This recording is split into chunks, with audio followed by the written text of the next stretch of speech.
ত্রয়োদশ জাতীয় সংসদ নির্বাচন 2026 বিএনপি জোট 213টি আসন পেয়েছে। জামায়াত জোট 77টি আসন পেয়েছে। অন্যান্য দল 9টি আসন পেয়েছে। বেসরকারিভাবে বিএনপি বিজয়ী হয়েছে। ত্রয়োদশ জাতীয় সংসদ নির্বাচনের সঙ্গে অনুষ্ঠিত গণভোটে ভোট পড়েছে 60.26%। হ্যাঁ ভোট পেয়েছেন 4,80,00,000-এর বেশি, না ভোট পড়েছে 2,25,00,000-এর বেশি। শুক্রবার আগারগাঁও ইসি ভবনে এসব তথ্য জানান ইসির জ্যেষ্ঠ সচিব আক্তার আহমেদ। আজ শুক্রবার জুম্মার নামাজ আদায় করতে গুলশানের বাসভবন থেকে নৌবাহিনী সদর দপ্তর মসজিদে যান বিএনপির চেয়ারম্যান তারেক রহমান। এ সময় তার বাসার সামনে উৎসুক জনতার ভিড় দেখা যায়। গাড়ি থামিয়ে তিনি জনতার সঙ্গে কথা বলেন। অনেকে নতুন বাংলাদেশ গড়ার প্রত্যাশা ব্যক্ত করেন।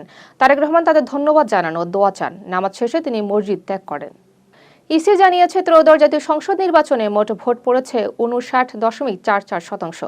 12 কোটির বেশি ভোটারের মধ্যে শান্তিপূর্ণভাবে ভোট গ্রহণ হয়। এবারই একই সঙ্গে গণভোটও অনুষ্ঠিত হয়। আওয়ামী লীগ নিবন্ধন স্থগিত থাকা নির্বাচনে অংশ নেয়নি। ত্রয়োদশ জাতীয় সংসদ নির্বাচনে বিএনপির বিপুল জয়ে দলের চেয়ারম্যান তারেক রহমানকে ফোনে অভিনন্দন জানিয়েছেন ভারতের প্রধানমন্ত্রী নরেন্দ্র মোদী। শুক্রবার বিকেলে ফোন করেন তিনি। বিএনপির যুগ্ম মহাসচিব হুমায়ুন কবির বিষয়টি নিশ্চিত করেন। এই ফোনালাপকে কূটনৈতিকভাবে তাৎপর্যপূর্ণ হিসেবে দেখা হচ্ছে। পাকিস্তানের প্রধানমন্ত্রী শেহবাজ শরীফ তারেক রহমানকে অভিনন্দন জানিয়েছেন। তিনি বাংলাদেশ-পাকিস্তান সম্পর্ক জোরদারের কথা বলেন। পাকিস্তানের প্রেসিডেন্টও নতুন সরকারের সঙ্গে কাজের আগ্রহ জানান। মালয়েশিয়ার প্রধানমন্ত্রী আনোয়ার ইব্রাহিম বাংলাদেশের নির্বাচনে বিএনপির বিজয়কে গণতন্ত্রের প্রতিফলন বলে মন্তব্য করেছেন। তিনি তারেক রহমানকে অভিনন্দন জানান। ডক্টর মোহাম্মদ ইউনূসের ভূমিকাও প্রশংসা করেন। দ্বিপক্ষীয় সম্পর্ক জোরদারের আগ্রহ প্রকাশ করেছেন। জাতীয় পার্টির একাংশের চেয়ারম্যান আনিসুল ইসলাম মাহমুদ ও মহাসচিব এবিএম রুহুল আমিন হাওলাদার বিএনপির বিজয় তারেক রহমানকে অভিনন্দন জানিয়েছেন।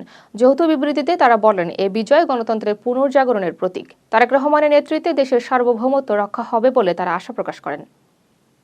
বিএনপির 2/3 আসনে জয়ে পশ্চিমবঙ্গের মুখ্যমন্ত্রী মমতা বন্দ্যোপাধ্যায় তারেক রহমানকে অভিনন্দন জানিয়েছেন। তিনি সামাজিক মাধ্যমে শুভেচ্ছা জানিয়ে বাংলাদেশের সঙ্গে পশ্চিমবঙ্গের সুসম্পর্ক বজায় রাখার আশাবাদ ব্যক্ত করেন। আগে ভারতের প্রধানমন্ত্রী নরেন্দ্র মোদীও অভিনন্দন জানান। কুড়িগ্রাম 4 আসনের বড় ভাইকে হারিয়ে সংসদ সদস্য নির্বাচিত হয়েছেন ছোট ভাই মুস্তাফিজুর রহমান। জামায়াত মনোনীত এই প্রার্থী 23,000-এর বেশি ভোটের ব্যবধানে জয় পান। তার বড় ভাই বিএনপির প্রার্থী আজিজুর রহমান পরাজিত হন। এই আসনে মোট ভোটের হার ছিল 62.34%। নির্বাচনটি স্থায়ীভাবে বেশ আলোচনার জন্ম দেয়। খুলনা 1 আসনে জামায়াতে ইসলামের একমাত্র হিন্দু প্রার্থী কৃষ্ণ নন্দী পরাজিত হয়েছেন। তিনি বিএনপি প্রার্থী আমির এজাজ খানের কাছে 50,000-এরও বেশি ভোটে হেরে যান। বেসরকারি ফল অনুযায়ী আজিজ খান পেয়েছেন 1,20,092 ভোট। এই আসনটি ছিল সংখ্যালঘু প্রতিনিধিত্বের কারণে বিশেষভাবে আলোচিত। নোয়াখালীর 6টি আসনের মধ্যে 5টিতে জয় পেয়েছে বিএনপি, একটিতে জয় পেয়েছে এনসিপি। সবচেয়ে বড় ব্যবধানে জয় পান নোয়াখালী 4 আসনের বিএনপি প্রার্থী মোহাম্মদ শাহজাহান।